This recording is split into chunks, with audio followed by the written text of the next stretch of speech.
تم اس طرح نگرانی کرو گے جیسے خونخوار سانڈ کی جاتی ہے۔ میں پسند نہیں کروں گا کہ میرا کوئی ساتھی اس کی ٹکر سے بھی ضائع ہو جائے۔ کیا ہم اسے ساتھ رکھیں گے باس؟ ہاں، اگلی منزل تک، جمال خان نے جواب دیا۔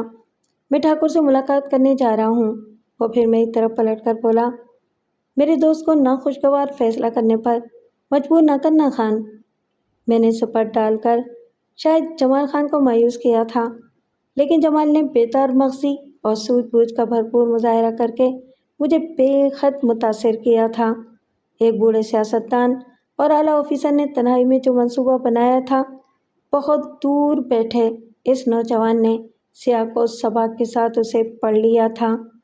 پھر جمال خان نے اپنی مردانہ وجاہتوں کے علاوہ باتوں سے بھی ثابت کیا تھا کہ وہ ایک تعلیم یافتہ اور انگریز کی چالوں سے پوری طرح باخبر نوجوان ہے۔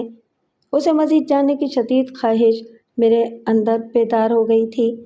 سعادت بیگ کا رویہ ایک دم بدل گیا تھا۔ وہ کڑی نگاہوں سے ہی نگرانی کرنے لگا تھا، لیکن جتنا وہ سخت ہوا تھا، میں نے اپنا رویہ اتنا ہی نرم اور دوستانہ رکھا تھا۔ یہی وجہ رہی تھی کہ شام تک تناؤ بھی ٹوٹ گیا تھا۔ ہم نے کھانا ایک ہی پلیٹ میں دوستوں کی طرح کھایا تھا۔ خان صاحب، رات 10 بجے وہ شرمندہ لہجے میں بولا، ایک ناخوشگوار فرض ادا کرنا ضروری ہے۔ میں تنہا ہوں، تنہا ساری رات جاگ نہیں سکتا۔ اس کے لیے میرے ساتھ آپ کو بھی بیداری کی زحمت ہوگی۔ اگر آپ برا نہ مانیں تو دونوں آرام سے سو سکتے ہیں۔ میں ہر طرح کا تعاون کروں گا۔ شکریہ۔ اس نے ریشم کی ڈوری نکالی اور میں نے دونوں ہاتھ اپنے آگے بڑھا دیے۔ اس نے میری مشکیں کس دیں اور ڈوری کا سرا دروازے کی چوکھٹ سے باندھ دیا۔ میں نے باہوں کے پٹھے اکڑا لیے تھے، اس لیے جب وہ سو گیا تو میں نے آدھے گھنٹے کی کوشش سے خود کو ڈوری کی بندشوں سے آزاد کر لیا تھا۔ نہ جانے وہ کون سا پہر تھا، میری آنکھ کھل گئی تھی۔ میں نے دیکھا سعادت بیگ میرے قریب بیٹھا ہوا تھا۔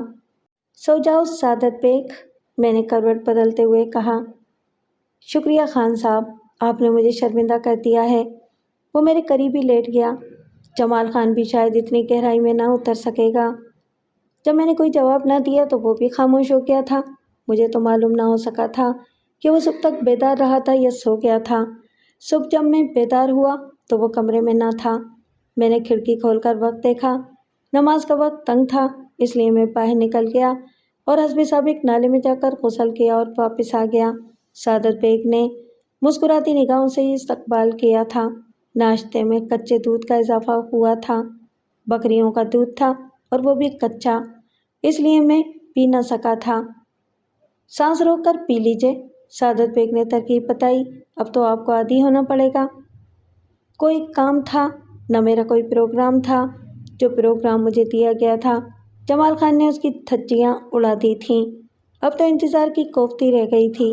سعادت بیگ کا رویہ نرم اور دوستانہ دیکھ کر میں نے جمال خان کے بارے میں کچھ پوچھنے کی جرات کر لی تھی۔ جمال خان وہ نہیں جو بنا دیا گیا ہے، سعادت بیگ نے سگریٹ کا کش لے کر میرے سوال کا جواب دیا۔ جمال میرا یہاں ہی نہیں وہاں بھی باس تھا۔ ناواقف لوگ شاید ہی یقین کریں کہ آج کا جاموں ڈاکو کل کا ایک کامیاب قانون دان تھا، علی گڑھ یونیورسٹی کا گریجویٹ اور ہائی کورٹ کا بیرسٹر۔ آج سے 6 ماہ پہلے ایک صبح جب ہم ایک قتل کے مقدمے کی تیاری کر رہے تھے تو جمال کو گھر سے خط ملا جس میں اطلاع دی گئی تھی کہ عائشہ کو رانا جہانگیر نے اغوا کر کے اپنے گھر میں ڈال لیا ہے۔ عائشہ ایم اے کے آخری سال میں تھی۔ عائشہ کا رشتہ؟ میں نے اس کی بات کاٹ کر پوچھا۔ جمال کی کزن، پیار اور منگیتر، سعادت بیگ نے بتایا۔ 3 رشتوں کے حوالے سے وہ جمال خان کو بے حد عزیز ہے۔ جمال خان نے اسی وقت جانے کا فیصلہ کر لیا تھا۔ چونکہ وہ میرا باس اور دوست تھا، اس لیے میں بھی بااصرار اس کے ساتھ ہی گیا تھا۔ پہلے تو جمال نے بذریعہ جرگہ عائشہ کی واپسی کا مطالبہ کیا، مگر رانا نے صاف جواب دے دیا کیونکہ اس نے زبردستی نکاح کر لیا تھا۔ جب ہم نے قانون کی مدد حاصل کرنے کی کوشش کی تو اس نے نکاح نامہ اور بے شمار گواہ گزار کر قانون کو بے بس کر دیا۔ جمال نے ایک عورت کے ذریعے عائشہ سے رابطہ قائم کیا کہ شاید عائشہ رانا کی دولت سے متاثر ہو گئی ہو، لیکن عائشہ نے نہ صرف اپنی رضامندی سے انکار کیا بلکہ جمال خان کو محبت، رشتے اور خاندان کا حوالہ دے کر غیرت کے تقاضے پورا کرنے کا پیغام دیا۔ مان گھوڑوں کی ٹاپیں گونجنے لگی تھیں۔ ہم دونوں اچھل کر اٹھے اور کھڑکی تک گئے۔ 4 گھوڑے تھے۔ آگے جمال خان کا مشکی گھوڑا تھا۔ چوتھے گھوڑے کی پشت پر ایک شخص منہ کے بل لوندا پڑا ہوا تھا اور اس کی بدن کے گرد رسی لپٹی ہوئی تھی۔ جب گھوڑے نزدیک آئے تو میں چونک اٹھا۔ وہ کوئی نوجوان عورت تھی جس کے دراز سیاہ بال بکھرے ہوئے تھے۔ باہر چلیے خان صاحب، سعادت بیگ نے اسٹین گن اٹھاتے ہوئے مجھے کور کیا۔ اب اپنے باس کو بھی دھوکہ دو گے برادر، میں نے ہنس کر کہا۔ آپ بڑے ظالم ہیں، اس نے بے بسی سے کہا اور اسٹین گن کندھے سے لٹکا لی۔ جمال خان کا چہرہ گرد آلود تھا اور آنکھیں سرخ اور متورم تھیں۔ غالباً وہ رات بھر سفر کرتے رہے تھے۔ وہ عورت نہیں بلکہ 22-23 برس کی گلاب کے پھول جیسی خوبرو لڑکی تھی۔ جب اسے کھول کر نیچے اتارا گیا تو وہ لڑکھڑا کر گرنے لگی۔ یہ اتفاقی تھا کہ میں اس کے قریب تھا۔ بالکل غیر ارادی طور پر میں نے لپک کر اسے سہارا دیا۔ اسے اندر لے چلو خان، جمال خان کے حلق سے گھبراہٹ ابھری۔ کیا آپ چل سکیں گی؟ میں نے رسان سے پوچھا۔ لڑکی نے بوجھل پلکیں اٹھا کر مجھے دیکھا اور نفی میں گردن ہلا دی۔ میں نے اسے ہاتھوں پر ایسے اٹھا لیا جیسے چند برس کی بیمار بچی ہو۔ اسے نرم بستر پر رکھ کر میں ایک طرف ہٹ گیا تھا۔ سعادت بیگ، جمال خان بستر پر گرتے ہوئے کربناک آواز میں بولا۔ حالات بڑے ظالم ہوتے ہیں پیارے۔ ہم کیا تھے، کیا رہنا چاہتے تھے، لیکن کیا بن گئے ہیں؟ قاتل بنے، ڈاکو بنائے گئے اور اب ترے بن گئے ہیں۔ جانتے ہو یہ خاتون کون ہے؟ سعادت بیگ نے نفی میں گردن ہلائی۔ یہ رانا جہانگیر کی بہن ہے۔ آج مجھ میں اور رانا میں کوئی فرق نہیں رہا۔ اس نے درندگی کا مظاہرہ کیا تھا تو میں دھاڑتا ہوا اس پر ٹوٹا تھا۔ آج میں نے وہی جرم کیا ہے۔ مجھ پر بھی کوئی طاقت لاٹھی ضرور برسائے گی، لیکن یہ ناگزیر تھا۔ اس نے مجھے اس راستے پر قدم رکھنے پر مجبور کر دیا تھا۔ اب میں پولیس سے ڈبل سودا کروں گا اور اس سودے بازی میں رانا مجھ سے تعاون کرے گا۔ اور آپ لوگوں کے لیے ناشتہ؟ سعادت بیگ نے بات کاٹتے ہوئے پوچھا۔ ہاں پیارے، جمال خان بولا۔ خاتون کے لیے گرم دودھ اور ہمارے لیے ڈبل ناشتہ۔ رات کے بھوکے ہیں۔ خاتون، میرا خیال ہے کہ آپ اٹھ کر چہل قدمی کریں ورنہ خون جم جائے گا۔ شکریہ، لڑکی نے ٹانگیں سکیڑتے ہوئے سپاٹ آواز میں جواب دیا۔ میں پہلے سے بہتر محسوس کر رہی ہوں۔ ناشتہ آنے تک کمرے میں گہری خاموشی طاری رہی تھی۔ جمال آنکھوں پر بازو رکھے شاید سو گیا تھا۔ ایک آدمی دروازے میں چوکس کھڑا پہرا دے رہا تھا۔ ناشتے سے فارغ ہو کر جمال خان سعادت بیگ کے ساتھ باہر نکل گیا۔ ایک کشتی میں سوار 2 مسافروں کو اجنبی نہیں رہنا چاہیے۔ میں نے خاموشی سے گھبرا کر لڑکی کو مخاطب کیا۔ کیا آپ بھی قیدی ہیں؟ اس نے تعجب خیز لہجے میں پوچھا۔ لیکن کیوں؟ اس لیے کہ میں پولیس انسپکٹر تھا۔ اوہ، اس نے ہونٹ دائرے میں سکوڑ کر پوچھا۔ عائشہ کو آپ نے گرفتار کیا تھا؟ نہیں، میرا جرم صرف یہی ہے کہ کبھی میرا تعلق پولیس سے تھا۔ کیسے لوگ ہیں یہ؟ فی الحال تو شاندار ہی ہیں، میں نے کہا، لیکن پوچھ گچھ کا مرحلہ ابھی باقی ہے۔ عائشہ اور جمال خان کے بارے میں کچھ بتائیں گی؟ معاملہ وہی روایتی ہے، حاکم اور محکوم والا۔ بھائی جان کو عائشہ پسند آئی، انہوں نے پیغام دیا جو مسترد کر دیا گیا۔ تب دوسری رات عائشہ ان کی خوابگاہ میں پہنچا دی گئی۔ ہمارے یہاں یہ کوئی نئی بات نہ تھی، پہلے بھی کئی لڑکیاں آتی جاتی رہی تھیں، لیکن عائشہ کانٹوں کا نوالا ثابت ہوئی تھی۔ غالباً چوتھے 5ویں روز جمال خان نے حویلی پر ہلہ بول دیا تھا اور میری بھابھی کو قتل کر دیا گیا تھا۔ انتقامی کارروائی میں ایسا ہونا ہی چاہیے تھا۔ کیا اسی حملے میں عائشہ برآمد کی گئی تھی؟ نہیں، لڑکی نے بتایا۔ پولیس جب آئی تو عائشہ کسی طرح ان کے سامنے چلی گئی تھی۔ اگر انگریز آفیسر نہ ہوتا تو اسے حویلی سے جانے نہ دیا جاتا۔ پھر گرفتاری کا کیا جواز تھا؟ یہ سوال ایک انسپکٹر پوچھ رہا ہے؟ لڑکی نے طنزیہ انداز میں کہا۔ تمہارے لیے ایک خوشخبری ہے خان، جمال خان اندر آتے ہی بولا۔ پولیس وہاں تک پہنچ چکی ہے جہاں تم لوگوں نے جیپ چھوڑی تھی۔ یہ الگ بات ہے کہ میرا ایک ساتھی انہیں دوسری سمت لے گیا ہے۔ اس میں پولیس نے کوئی ذہانت نہیں دکھائی، میں نے جواب دیا۔ ہم نے دن کی روشنی میں سفر کیا تھا اور پولیس کے آدمیوں نے جیپ دیکھ لی تھی۔ جمال خان، ایک بوڑھا جھانک کر بولا، گھوڑے تیار ہیں۔ شکریہ خان بابا، سعادت سے معاوضہ لے لیں، جمال مؤدب لہجے میں بولا۔ ہم بس روانہ ہو رہے ہیں۔ جمال، میں نے کہا، روانہ ہونے سے پہلے میں تم سے چند باتیں کرنا چاہتا ہوں۔ شام تک ہم ساتھ ہوں گے، 1000 باتیں کر لینا، اس نے جواب دیا۔ مجھے اپنی پرواہ نہیں ہے، میں تم دونوں کے لیے فکر مند ہوں۔ ہم پولیس سے مقابلہ کر سکتے ہیں، فرار ہو سکتے ہیں، مگر تم دونوں حالتوں میں باعث پریشانی بن جاؤ گے، لہٰذا تمہیں کسی محفوظ جگہ لے جانا ضروری تھا۔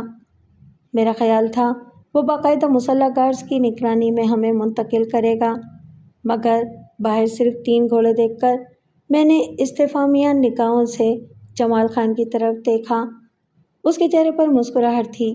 اس نے ایک ایک گھوڑا ہمارے حوالے کیا۔ میں نے لڑکی کو سہارا دے کر بٹھایا۔ اسے کمزور سا گھوڑا شاید اس لیے دیا گیا تھا کہ راستے میں اڑی نہ کرے۔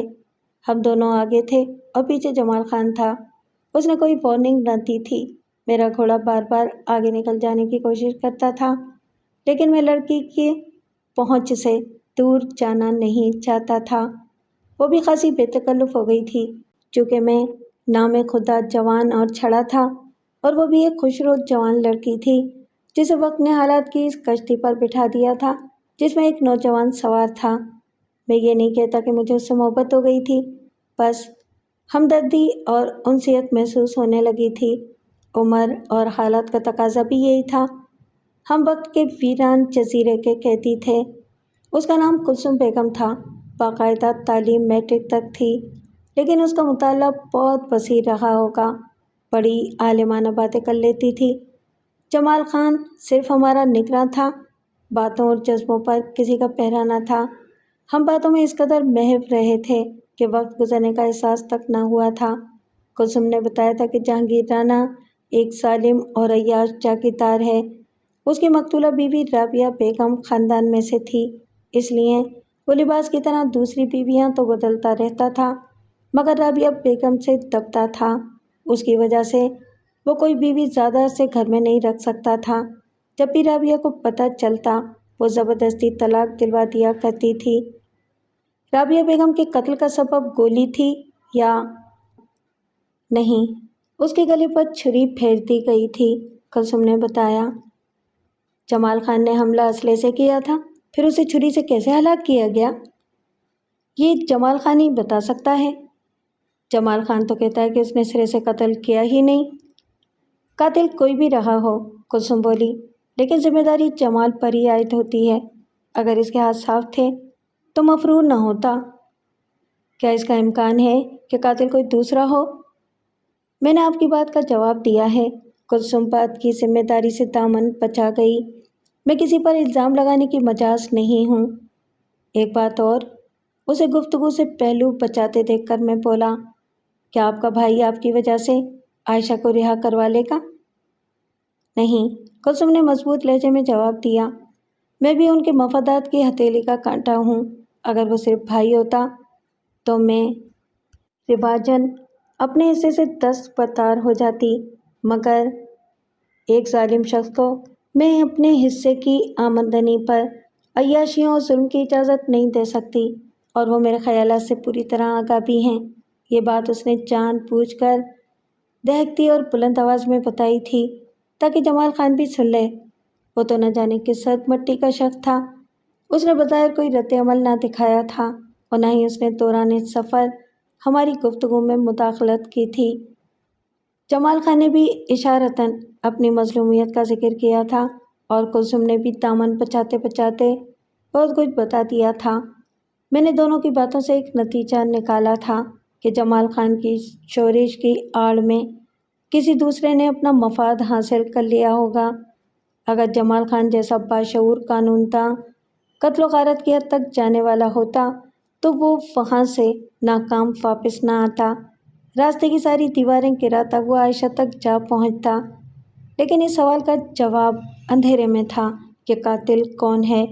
کلثوم کا بیان تھا کہ اس رات جہانگیر، رانا اور عائشہ حویلی میں نہ تھے، اگر تھے تو کسی تہہ خانے میں روپوش رہے ہوں گے، کیونکہ جہانگیر خطرے کے پیش نظر عائشہ کو چھپا کر رکھتا تھا۔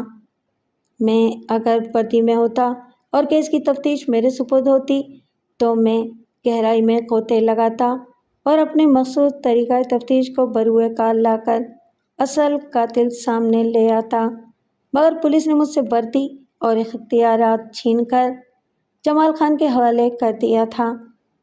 شام کے دھند ہلکے جب گہرے ہو رہے تھے تو ہمارا قافلہ پہاڑی کے دامن میں اترا تھا۔ عقب میں جنگل تھا، دائیں ہاتھ پہاڑی ندی جل ترنگ بجاتی، جھاگ اڑاتی بہہ رہی تھی، اور سامنے پہاڑی سلسلہ دور تک پھیلا ہوا تھا۔ ہمارا استقبال دو نوجوانوں نے کیا۔ جمال خان چند منٹ ان سے باتیں کرتا رہا، پھر وہ دونوں تھکے ہوئے گھوڑوں پر سوار ہو کر جنگل میں داخل ہو گئے تھے۔ جمال خان نے اپنا گھوڑا درخت کے نیچے باندھا اور ہمیں لے کر چل پڑا۔ 20 قدم سامنے ایک قدرتی غار تھا۔ میں آپ سے تعاون کی درخواست کرنے کی پوزیشن میں نہیں ہوں، جمال بولا۔ ایک یرغمالی سے یہ توقع ہی احمقانہ ہوگی۔ ہر شخص کو آزادی کے لیے جد و جہد کرنی چاہیے۔ میں نے ایک سالس بھیج دیا ہے۔ اگر پولیس نے عائشہ کو رہا کر دیا تو میں آپ دونوں کو باعزت واپس چھوڑ آؤں گا۔ میں قاتل کی گرفتاری تک اپنی جد و جہد جاری رکھوں گا۔ مجھے کئی محاذوں پر اب لڑنا پڑتا ہے۔ پولیس میرے تعاقب میں بھی ہے اور میں اصل قاتل کی تلاش میں بھی ہوں۔ محترمہ کلثوم بیگم کے کزن رانا افتخار احمد بھی میری مدد کر رہے ہیں۔ یہ رانا افتخار صاحب کیا فروخت کرتے ہیں؟ میں نے غار کے دہانے پر رک کر پوچھا۔ وہ صحت عامہ فروخت کرتے ہیں، جمال خان نے بتایا۔ غار اندر سے صاف تھا۔ ایک پتھر کی سل پر کیروسین لیمپ رکھا ہوا تھا۔ دیواروں کے ساتھ بے شمار گھاس اور خشک پتوں کے بستر تھے۔ 3 مشکیزیں لٹک رہے تھے۔ جمال خان مشکیزوں کے قریب تھا۔ اس نے اسٹین گن بستر پر رکھ دی تھی۔ گلاس کہاں ہیں؟ کلثوم نے ادھر ادھر دیکھ کر پوچھا۔ جمال خان غیر ارادی طور پر لپک کر اٹھا، کیونکہ وہ بنیادی طور پر ایک معزز اور شریف انسان تھا۔ اگر وہ مجرم ذہن کا مالک ہوتا تو ہرگز ایسی حماقت نہ کرتا۔ ابھی اس نے 2 قدم ہی اٹھائے ہوں گے کہ میں نے اپنے فوری فیصلے کو عمل میں تبدیل کر دیا۔ میں نے اسٹین گن تک طویل چھلانگ لگائی۔ جمال نے بھی پلٹ کر جست لگائی تھی، لیکن اسے دیر ہو چکی تھی۔ میں گن لیے ہوئے غار کے دہانے پر جا کھڑا ہوا تھا۔ جمال خان، میری آواز میں ہڈیاں ٹھٹھانے والی سردی تھی، تم نے یہ حق خود استعمال کیا ہے اور خود تسلیم کیا ہے، اور حق کو استعمال کرنے کا نادر موقع بھی دیا ہے۔ ہاں خان صاحب، جمال نے اس بات میں گردن ہلائی، میں تمہاری ذہانت و پھرتی کی داد دیتا ہوں، لیکن میرے دوست، واپسی کا صرف ایک ہی راستہ ہے اور میرے ساتھی اس راستے کی نگرانی کر رہے ہیں۔ اپنے ساتھ خاتون کو بھی زحمت دو گے؟ جہاد نتائج سے بالاتر ہوتا ہے وکیل صاحب۔ چلو کوشش کرو، اس نے کندھے اچکائے، مگر یاد رکھنا واپس آؤ گے تو پھر میری ہمدردی سے محروم ہوگے۔ میرا رویہ ایک ڈاکو کا ہی ہوگا۔ میں رحم اور رعایت کی درخواست نہیں کروں گا۔ میں نے کلثوم کو اشارہ کیا۔ وہ اچھل کر اٹھی اور دوڑتی ہوئی میرے قریب آ گئی۔ آپ دوپٹے کو پھاڑ کر جمال خان کے ہاتھ پاؤں باندھ دیں۔ جمال خان، تم پیٹ کے بل لیٹ جاؤ۔ اگر میں انکار کروں تو میرے حلق سے گھبراہٹ ابھری، تو میں تمہاری ٹانگیں بیکار کر کے یہاں سے نکل جاؤں گا۔ وہ مسکراتا ہوا لیٹ گیا اور کلثوم نے دوپٹے کی 3 رسیاں تیار کر کے اس کے ہاتھ پشت پر باندھ دیے اور پھر پاؤں جکڑ کر اٹھ کھڑی ہوئی۔ جمال خان، میں نے اسے اٹھا کر دیوار کے ساتھ بٹھاتے ہوئے پوچھا، اگر تمہیں یقین ہے کہ تمہارے ساتھی واپس آئیں گے تو ٹھیک، بصورت دیگر میں پانی کا مشکیزہ کھول کر تمہارے قریب رکھ دیتا ہوں۔